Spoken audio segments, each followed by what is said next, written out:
একবার এক গ্রামে গরিব কিন্তু ভক্তিলোভী লোক থাকতো।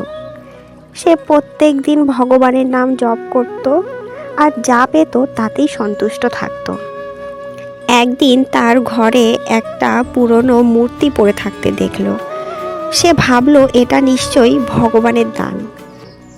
তখন থেকে সে প্রতিদিন সেই মূর্তির সামনে ফুল ফল দিয়ে পূজা করতে লাগলো আর বলতে লাগলো, হে ভগবান, তুমি আমার সব কিছু, তোমার উপর ভরসা রেখে আমি নিশ্চিন্ত।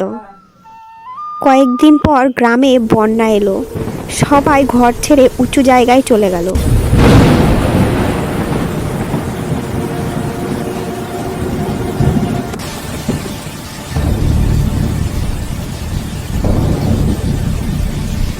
কিন্তু সেই লোকটি বলল, ভগবান আমাকে রক্ষা করবেন। জল তার ঘরের মধ্যে ঢুকলো, কোমর পর্যন্ত উঠল। তবু সেই লোকটি মূর্তির সামনে বসে জপ করতে লাগলো। একটা ছোট্ট নৌকা আসে। নৌকায় 2-3 জন লোক চিৎকার করে বলছে, চলো উঠে এসো। সে বলল, না, ভগবান আমাকে বাঁচাবেন।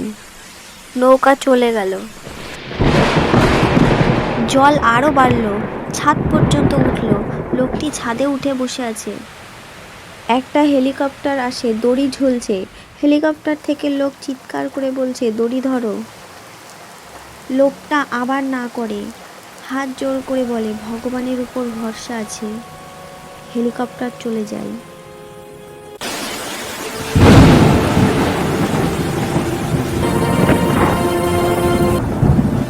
শেষে জলে ডুবে সে মারা গেল।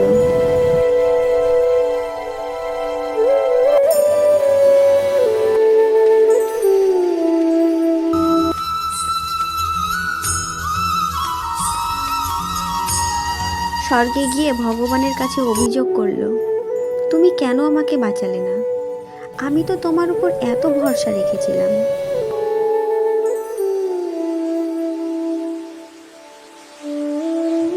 ভগবান হেসে বললেন, বোকা, আমি তোমাকে 3বার বাঁচাতে পাঠিয়েছিলাম।